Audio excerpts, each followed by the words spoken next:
So hi everyone, welcome to my YouTube channel. This is CryptoCham Trader.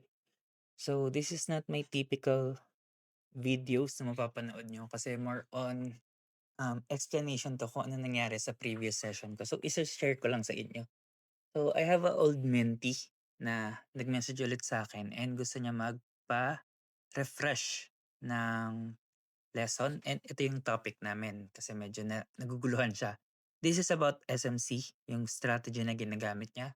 So, pina-avoid ko yung paggamit ng ibang strategy or ibang term na hindi naman related sa SMC. Kasi kung gusto niya mag-SMC, kailangan maging clean SMC trader siya.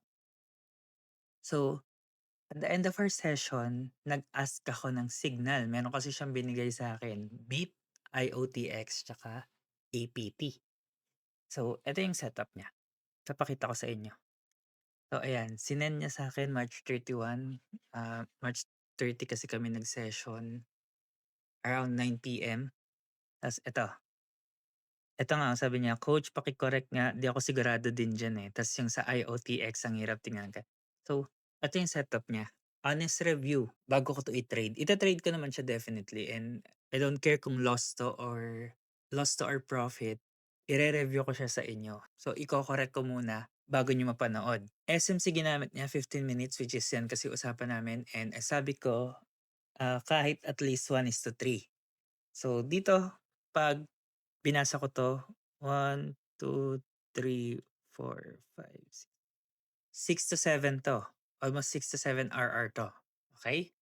So ipa-plot ko 'yan sa chart. Ang kukunin ko lang dito is yung entry price, ayan 'yan, 0.5361. Wait lang, i-note ko lang, 0.5361. SL 0.5098. TP 0.6989. So tignan natin sa chart. That is BIP USDT. 15 minutes.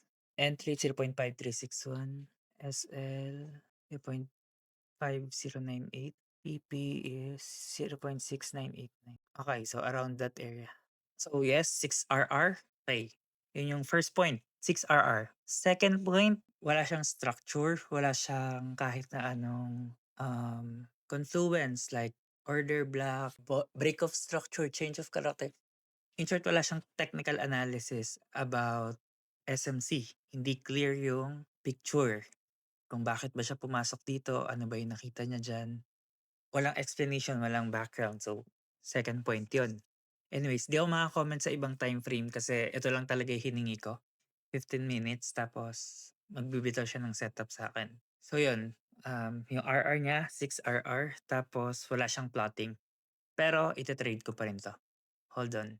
Okay, so ako magti-TA nito. Ipapakita ko sa inyo yung beat in 15 minutes. So ito siya itsura niya ng 15 minutes. And makikita mo dito pa lang sa 15 minutes, the structure is bearish. Ang target niya dito is itong previous high.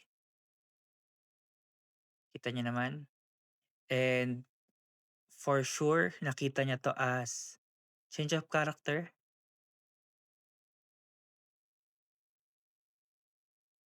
Tapos kinonsider niya na ito is pullback pababa hanggang target ng long. So, binasa ko yung structure niya. Siyempre ako nagtuturo dun, mababasa ko yung kung ano yung nakikita niya.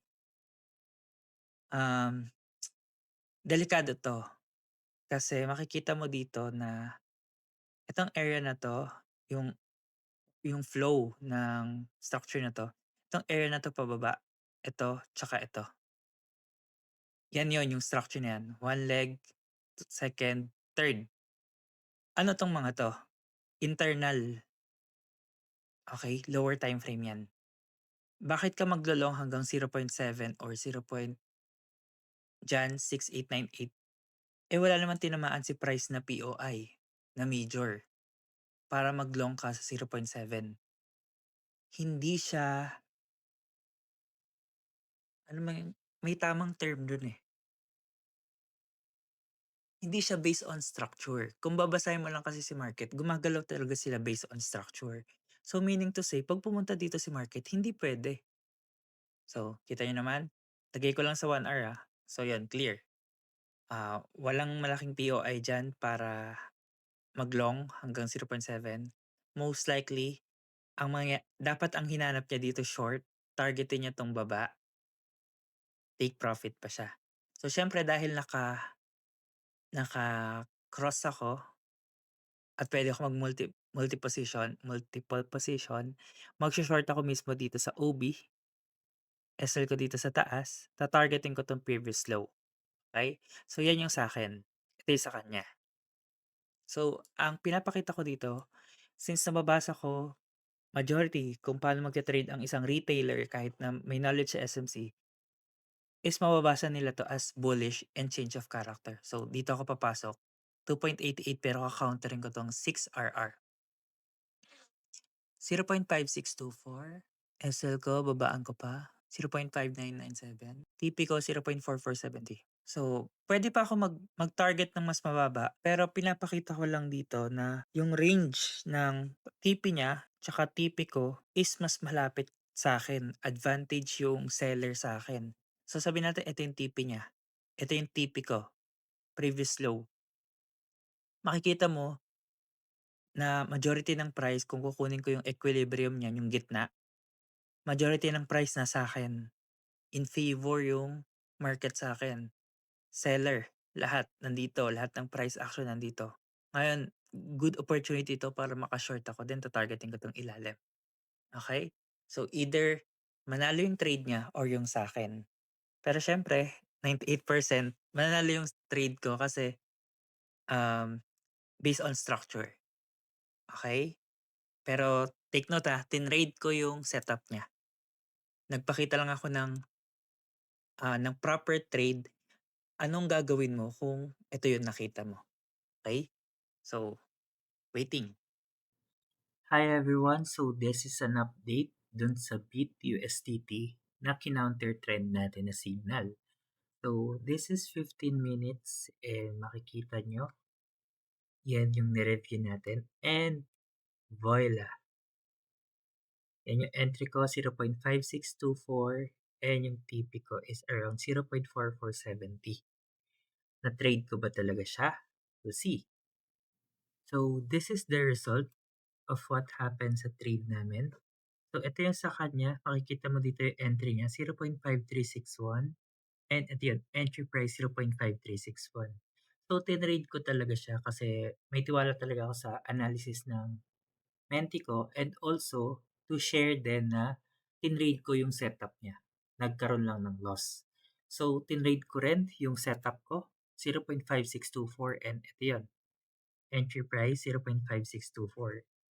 Ano naman itong tinrade ko na setup? Gusto ko lang maipakita sa inyo or sa'yo, mentee, na if ever makikita ko tong trade na 'to, alam ko na hindi siya magwo-work and mag-a-adjust ako kay market based on price action. Kung ano yung nire-react ni market, hindi ako magme-marry ng bias. Kumbaga, pwede ako mag-adjust kagaya nito, okay? And dahil alam kong hindi magwo-work tong setup na 'to, instead na i-push ko si long, binasa ko yung price, yan, na-explain ko sa inyo, then tinarget ko yung short. So makikita nyo dito na ang ganda pa rin ng pagka-entry natin. Hindi na lumabas dun sa SL. Sakto lang dito sa 0.5624 and nakuha niya yung take profit. Actually, 0.5, 0.4704. Nasaan yun? 47.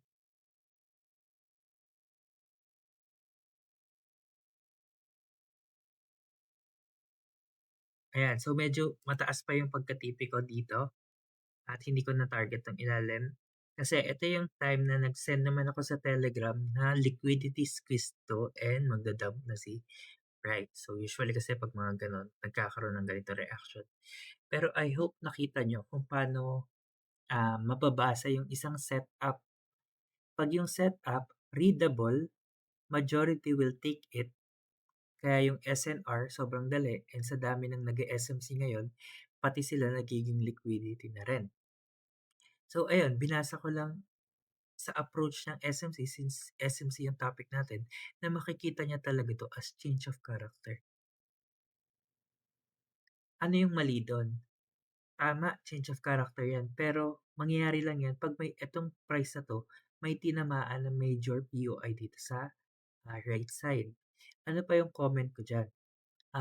Itong bullish reaction na 'to, one sabihin natin 1 hour siya nag-bullish, pero yung change of character niya galing sa 15 minutes, 'di ba? Minor, eh, no, nasa loob siya nung red circle, minor yung change of character. Kung gusto mo ng change of character, dapat tinapik niya itong high na 'to. Kung gusto niya mag-shift ng change of character or reversal, tinapik niya 'tong 1 hour line na 'to. Kaso hindi, 15 minutes lang yung, tinapik niya. Minor based on 1 hour. Kaya lagi ko sinasabi, based on structure. May structure kasi sa market. And gaya ng points ko or comments ko sa analysis mo, sa chart mo, wala kang structure na pinlock. And dun pa lang, malilito ka talaga kung ano yung movement ni market.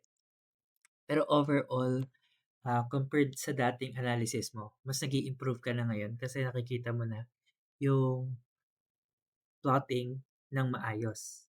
And normal lang na magkaroon ka ng confusion kasi nga pinapasok mo na yung refinement, pinapasok mo na si Chok, pinapasok mo na yung boss and yung order block, yung fair value gap. Normal lang na ma-confuse ka pa kasi syempre makakabisado mo lang naman yun kung nagba-backtest and front test ka. More charting, practice, and so on. So, normal lang yan. As you go along, makikita mo kung paano ka mag-improve drastically pag inaral mo siya mabuti. So, yun yung lesson natin dito sa Beat USDT. 1-0 tayo ngayon. See you ulit sa next trade. Thank you and I hope may matutunan ka dito para sa itong video na to. So proud of you.